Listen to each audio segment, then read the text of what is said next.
Yo sí tengo ese presentimiento. También siento que el mundo nos está mirando una vez más. El mundo ha probado casi todo, cada forma de gobierno, toda clase de líderes, cada placer en exceso, todo lo que el dinero puede comprar, el corazón desear y la mente concebir, y no ha encontrado ninguna satisfacción.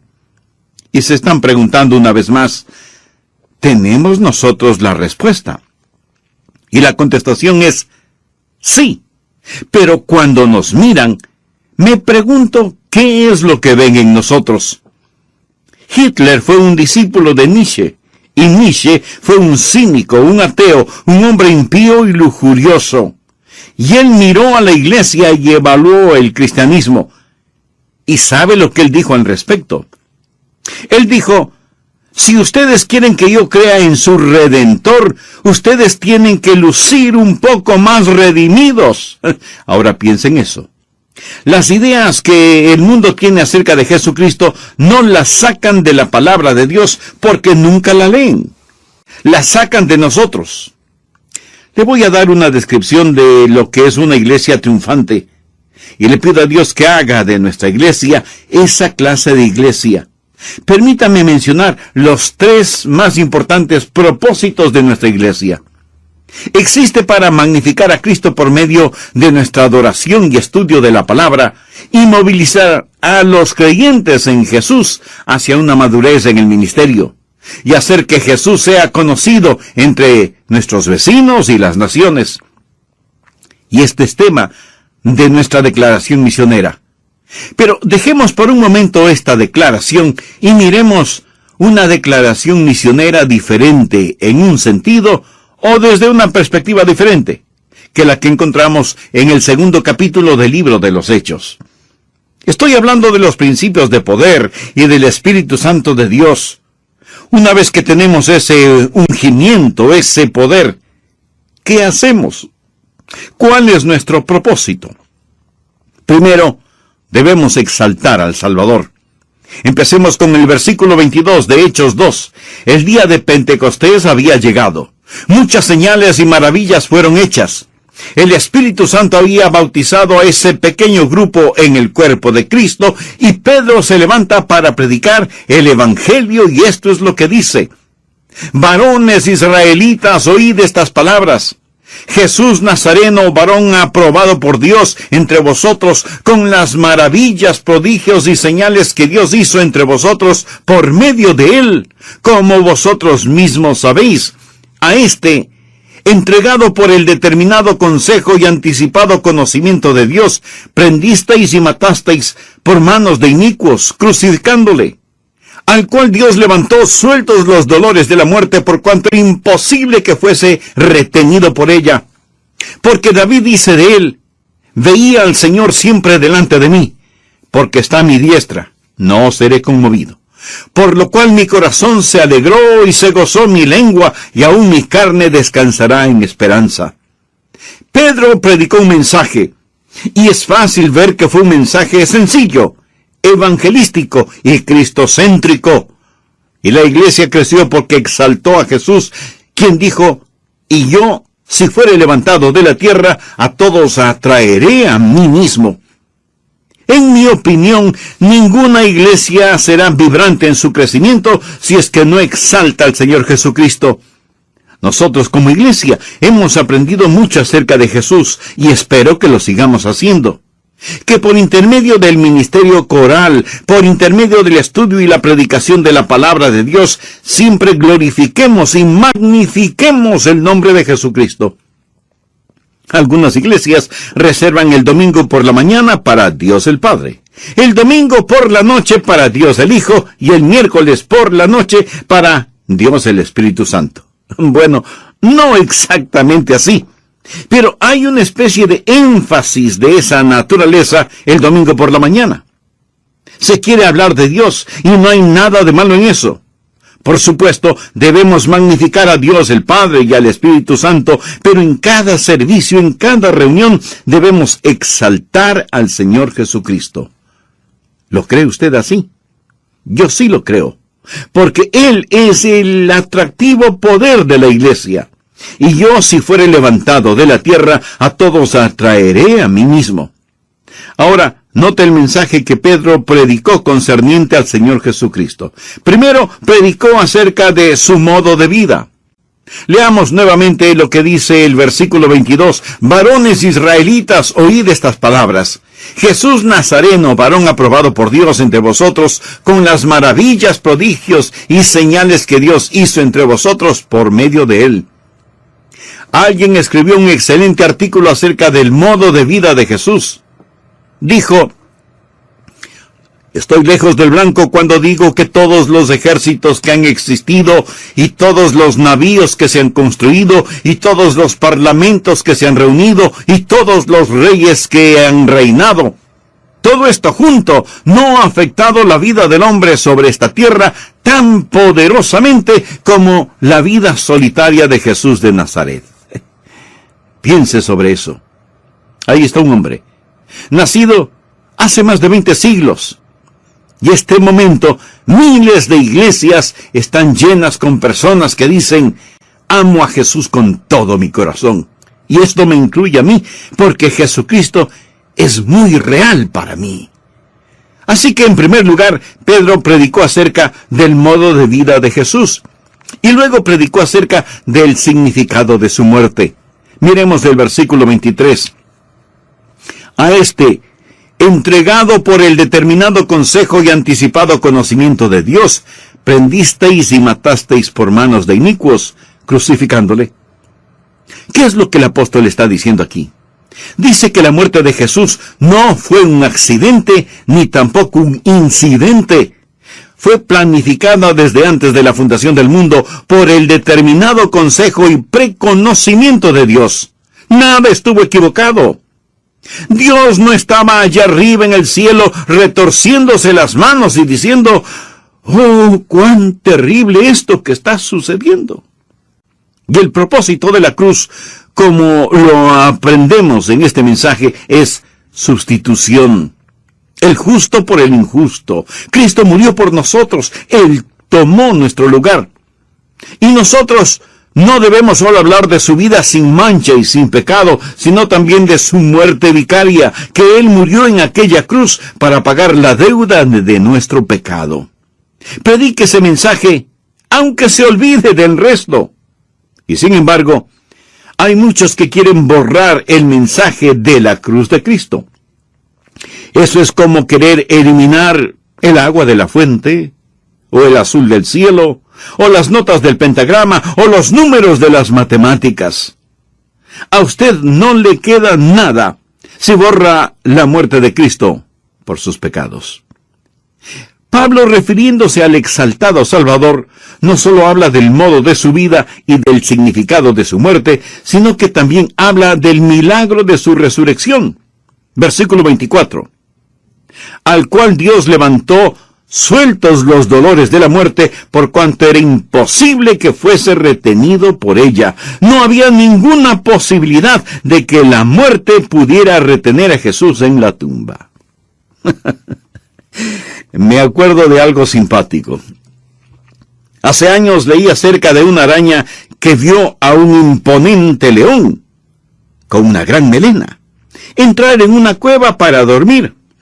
Y la araña pensó: voy a aprisionar a ese león en la cueva, voy a tejer mi tela para que no pueda salir. Así que empezó a tejer y tejer y tejer su tela a la entrada de la cueva, hasta que por fin la araña terminó de tejer su telaraña. Entonces llegó el momento cuando el león se despertó de su sueño, dio un tremendo rugido que hizo temblar la montaña, sacudió el polvo de su melena y salió de la cueva como si nunca hubiera existido una telaraña. Amigo, pienso en la resurrección de nuestro Salvador. Y la muerte dijo: voy a mantener a Jesús aquí y no podrá levantarse, no podrá salir. Pero Él se levantó de la tumba, el Todopoderoso triunfó sobre sus enemigos. Y de lo que Pedro predicó en ese día de Pentecostés, ungido con el Espíritu Santo, fue acerca del modo de vida de Jesús, señales, maravillas, milagros, el significado de su muerte por el predeterminado consejo de Dios y el milagro de su resurrección. Y luego Pedro nos habla de la magnificencia de su reino. Leamos lo que nos dicen los versículos del 33 al 35. Así que, exaltado por la diestra de Dios, y habiendo recibido del Padre la promesa del Espíritu Santo, ha derramado esto que vosotros veis y oís.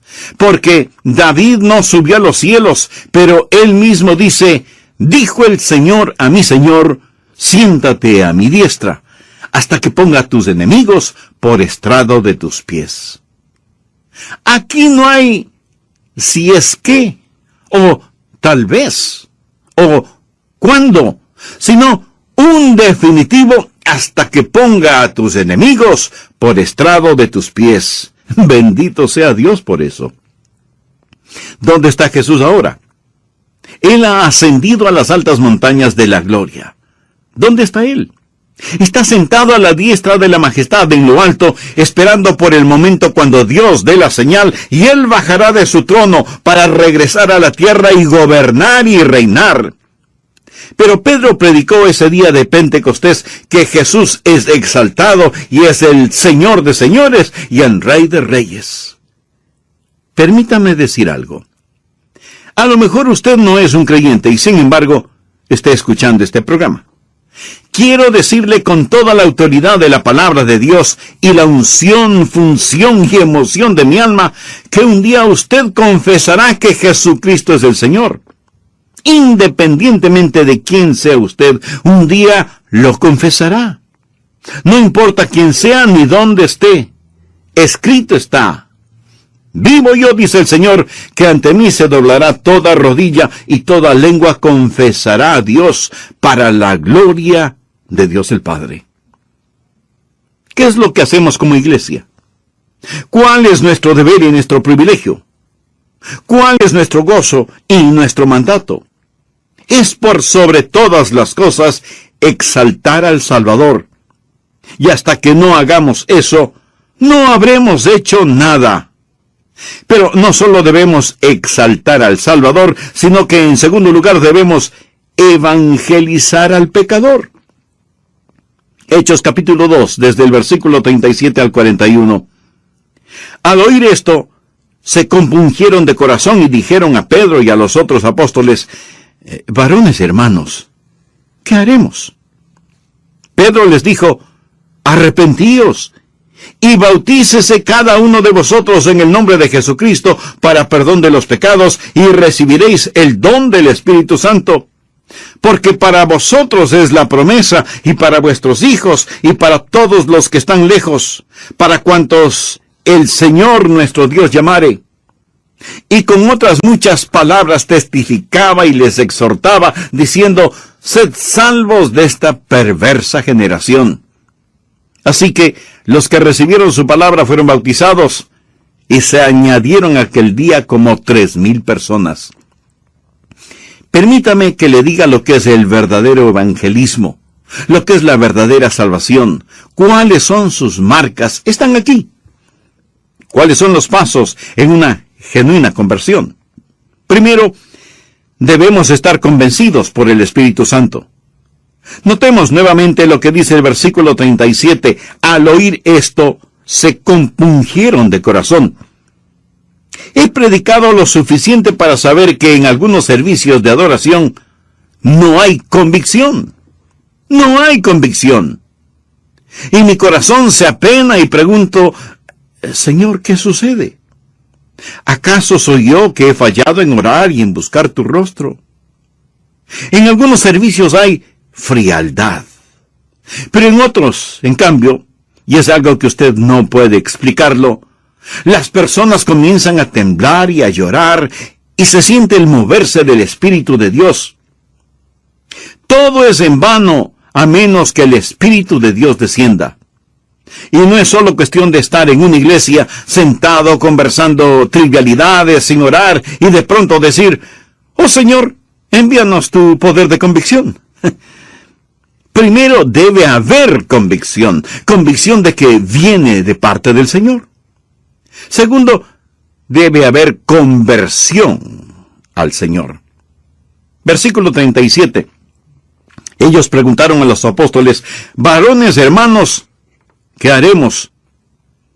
Y esto preguntaron porque ya estaban compungidos de corazón. Leemos el versículo 38. Pedro les dijo: arrepentíos y bautícese cada uno de vosotros en el nombre de Jesucristo para perdón de los pecados, y recibiréis el don del Espíritu Santo. El arrepentirse significa cambiar de modo de pensar.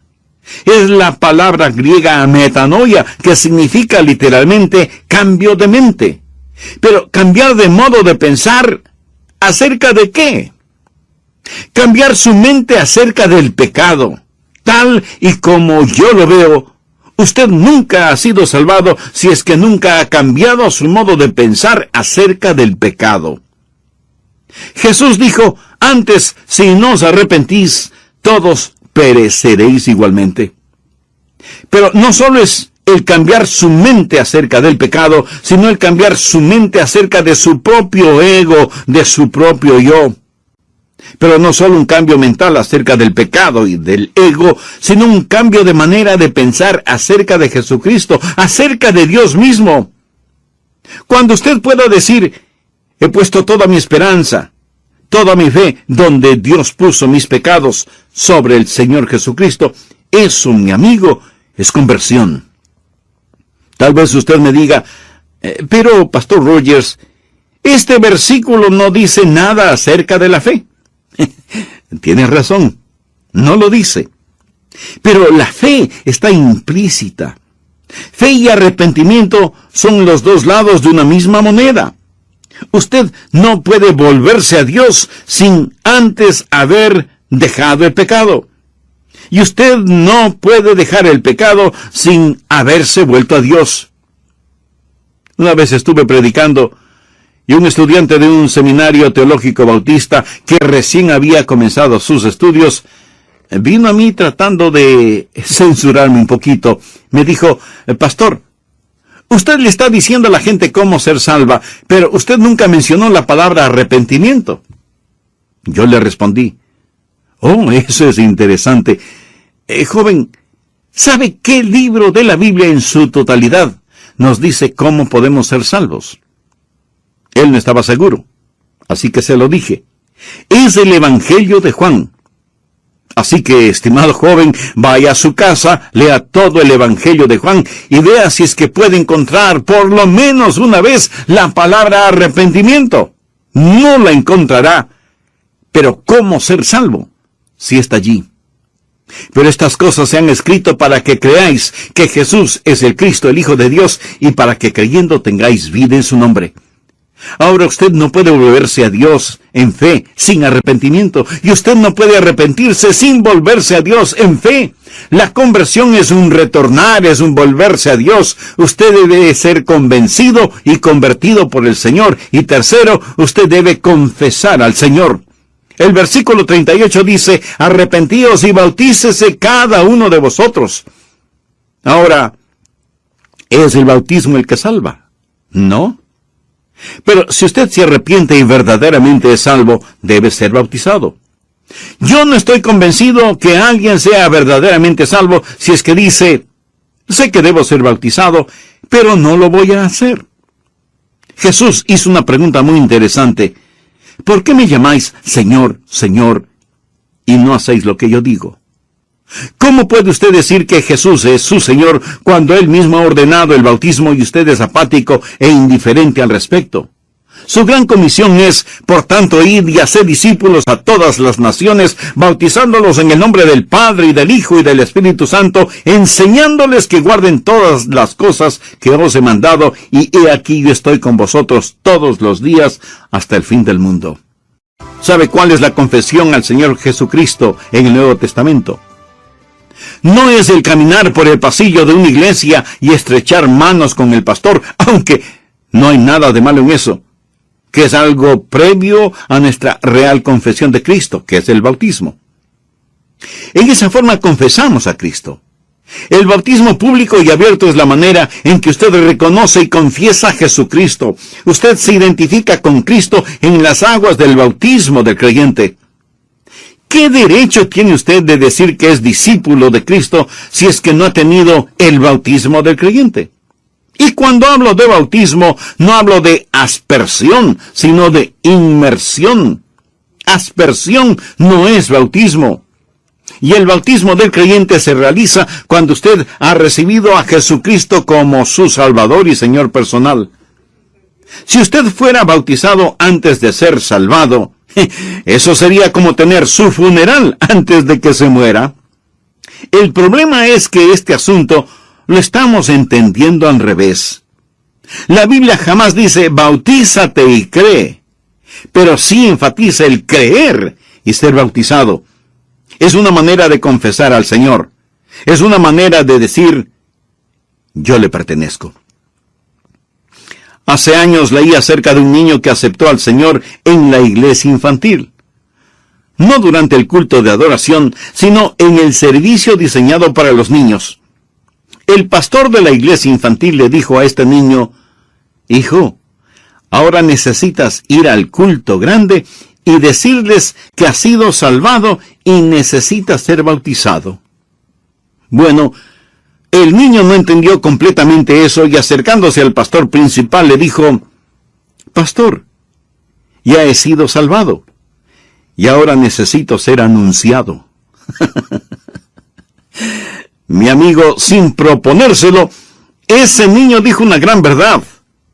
Una vez que usted es salvo, necesita anunciarlo. Y cuando se bautiza, usted está haciendo precisamente eso. ¿Qué es la evangelización del pecador? Es la convicción dada por el Señor, es la conversión hacia el Señor, es la confesión del Señor y es el control del Señor. Al final del versículo 38 leemos, y recibiréis el don del Espíritu Santo. Eso significa que el Espíritu Santo viene a usted, lo controla. El Espíritu Santo toma posesión de la persona que ya ha sido comprada con la preciosa sangre de Jesucristo. La verdadera salvación no es solamente el creer algo o realizar alguna cosa, sino el recibir a alguien. La verdadera salvación no es solo el ir al cielo cuando se muera. Eso es solo uno de los resultados. La salvación no es sacar al hombre de la tierra y llevarlo al cielo. La verdadera salvación es que Dios salga del cielo y se llegue al hombre. Luego hay continuidad. Ahora veamos los versículos 41 y 42 del capítulo 2 de los Hechos. Así que los que recibieron su palabra fueron bautizados y se añadieron aquel día como 3,000 personas y perseveraban en la doctrina de los apóstoles. Permítame decir algo que lo he dicho ya muchas veces. Jesús no nos llamó a que hagamos decisiones. Él nos ha llamado para que hagamos discípulos. Una continuidad con el Señor. Eso es lo que somos en relación con la evangelización. Tercero, debemos enlistar a los santos. Una vez que las personas se salvan, ¿qué hacemos? Bien, recordemos lo que dice el versículo 42, y perseveraban en la doctrina de los apóstoles. Una pequeña niña no entendía el significado de la palabra doctrina. Así que, cuando alguien le preguntó ¿qué era doctrina?, ella respondió, es lo que la gente necesita cuando se enferma.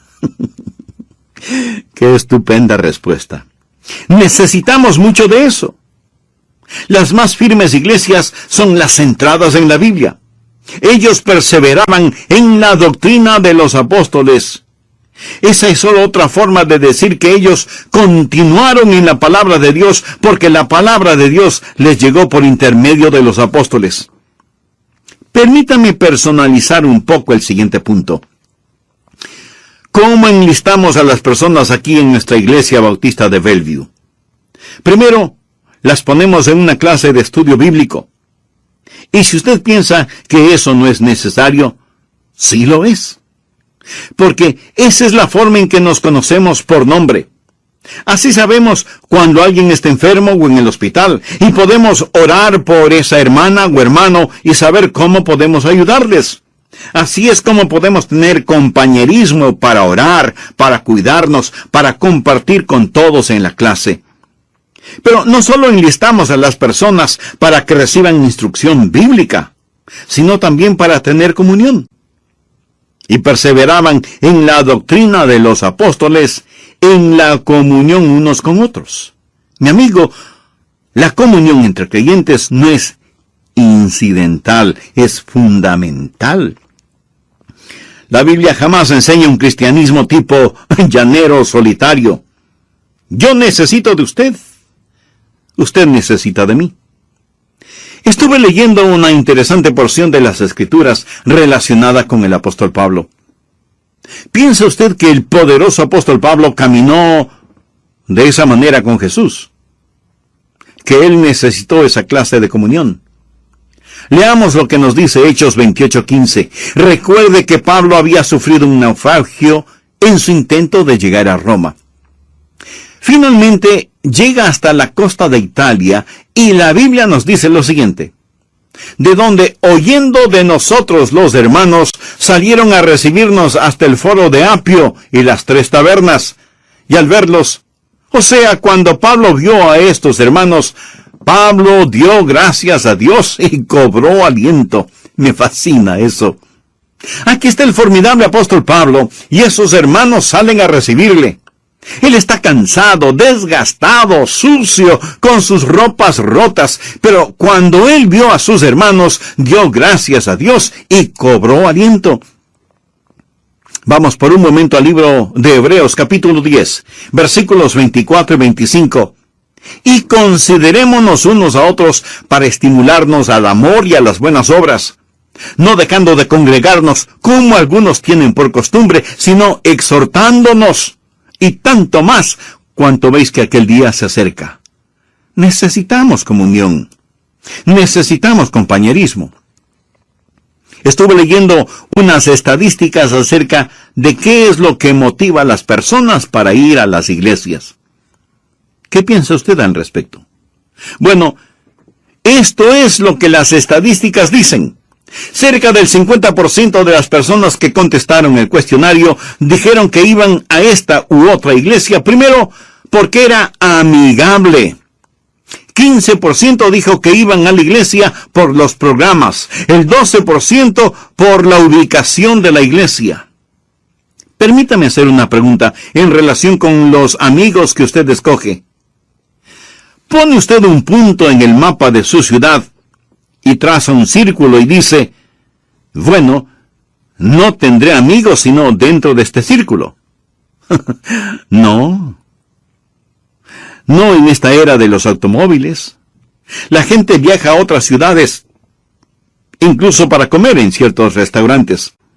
Van de una ciudad a otra para ver un encuentro deportivo, etc.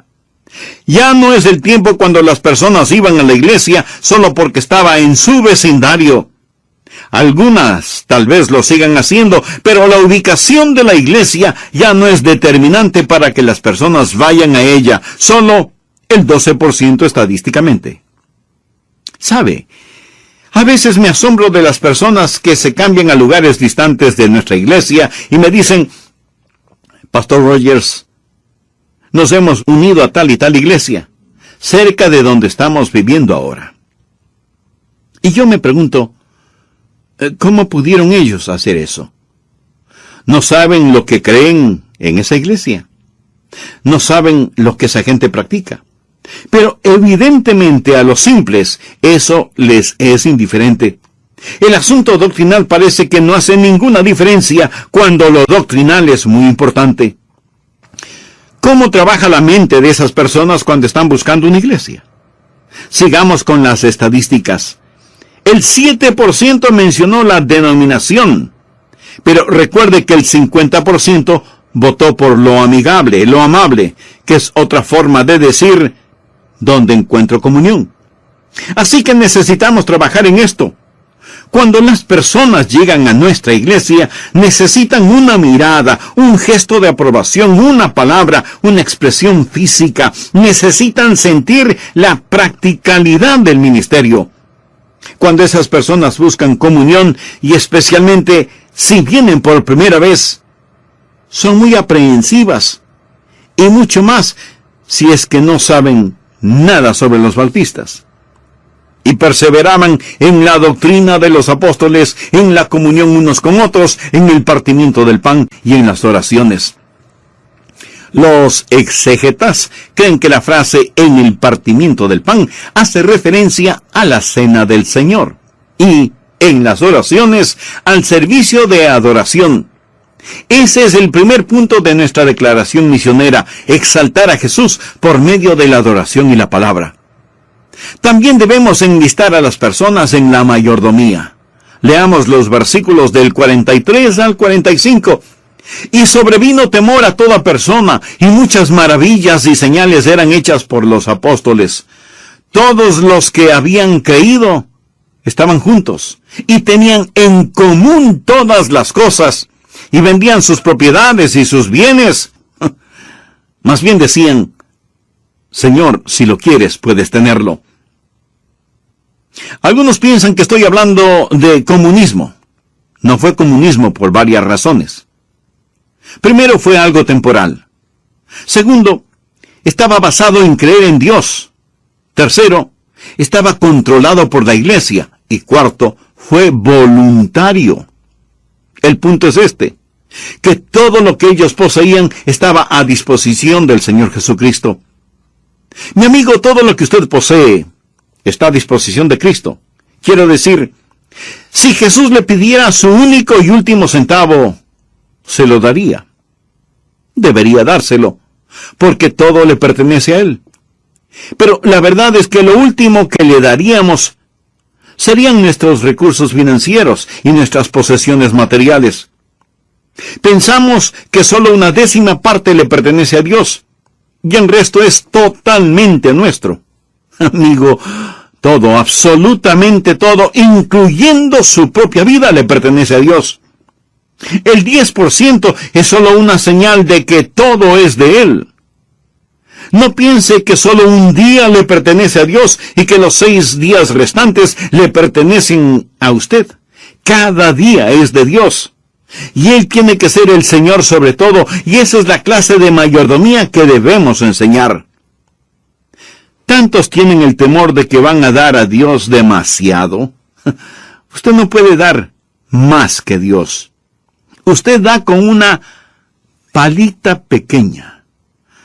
Dios da utilizando una pala enorme. 2 hombres estaban conversando y el uno le pregunta al otro: ¿das tus diezmos antes o después de pagar tus impuestos?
Yo diezmo antes de pagar mis impuestos. ¿Y por qué lo haces así? Porque de esa manera doy más para Dios. Lo que usted no da voluntariamente y alegremente, Dios no lo quiere ni lo necesita. No le torcemos los brazos a nadie forzándoles para que den. Escúcheme. Usted no puede amar a Jesús y no querer dar. Usted no puede tener al Cristo del cual Pedro predicaba si es que no lo exalta. Usted no puede tenerlo sin desear dar y seguir dando. Por eso enlistamos a las personas en las clases de mayordomía. Y si alguien pregunta, pastor, después de que en la iglesia se construya lo que es necesario construir, ¿dejamos de dar? No. Allí es cuando empezamos verdaderamente, porque vamos a extendernos más y más y compartir a Jesucristo con esta comunidad, en este estado, provincia o departamento, con el país y con el mundo. Y vamos a poner más y más dinero para alcanzar a las personas con el Evangelio del Señor Jesucristo. Por lo cual enlistamos a las personas en evangelismo.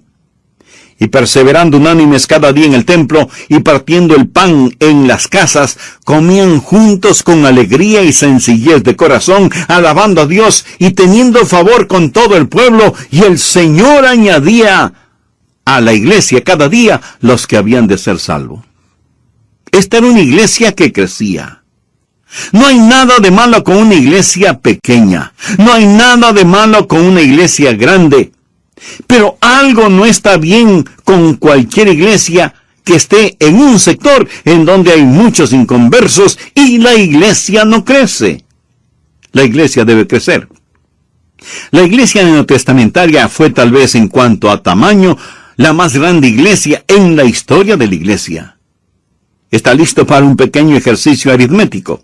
Quiero mostrarle algo. Veamos Hechos 1:15. En aquellos días Pedro se levantó en medio de los hermanos. Ahora, note que aquí en la palabra de Dios, la siguiente frase está entre paréntesis. Y los reunidos eran como 120 en número. Bien, comenzamos con 120. Los 12 iniciales ahora son 120. Leamos ahora Hechos 2:41. Así que los que recibieron su palabra fueron bautizados y se añadieron aquel día como 3,000 personas. Ese es un buen crecimiento de la iglesia, ¿no le parece? Ahora ya son 3,120 creyentes. Pero Hechos 2:47 nos informa que ellos estaban alabando a Dios y teniendo favor con todo el pueblo, y el Señor añadía cada día a la iglesia los que habían de ser salvos.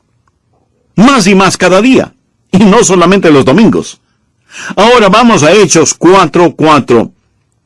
Ellos tuvieron otro servicio y la Biblia dice, pero muchos de los que habían oído la palabra creyeron, y el número de los varones era como 5,000. Por favor, note que no dice que 5,000 fueron salvados, dice que el número de los varones era como 5,000. Así que demos a cada hombre una esposa y 2 niños. Eso significa 20,000 personas, si es que el resto de la familia vino al conocimiento del Señor Jesucristo.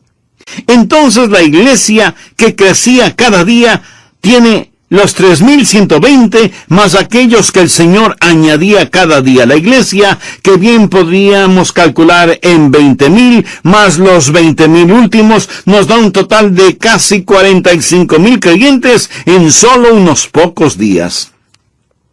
Por favor, veamos lo que dice Hechos 5.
Los miembros del concilio y el sumo sacerdote estaban llamando la atención a los apóstoles porque predicaban el Evangelio de Jesús, diciéndoles, No os mandamos estrictamente que no enseñaseis en ese nombre.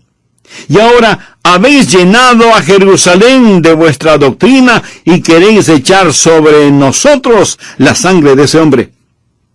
De paso, quiero decir que eso es lo que debe hacer la iglesia, llenar aldeas, pueblos y ciudades con el Evangelio de Jesucristo, empezando con nuestra Jerusalén. Los religiosos dijeron a los apóstoles: ustedes han invadido, han llenado, han saturado esta ciudad con el Evangelio de Cristo. Y ahora veamos Hechos 6:7. Y crecía la palabra del Señor y el número de los discípulos se multiplicaba grandemente en Jerusalén. ¿Recuerdan lo que dice Hechos 2:47? Y el Señor añadía cada día a la iglesia los que habían de ser salvos. Ya no es una suma, ahora es una multiplicación. La iglesia está creciendo exponencialmente. El hermano D.H. Carroll, fundador del Seminario Teológico Bautista del Sur, dijo que esa iglesia neotestamentaria tuvo una membresía de más de 65,000 miembros en sus primeros 6 meses de vida. Y el Dr. G. Campbell Morgan dijo que esa iglesia tenía más de 250,000 miembros en los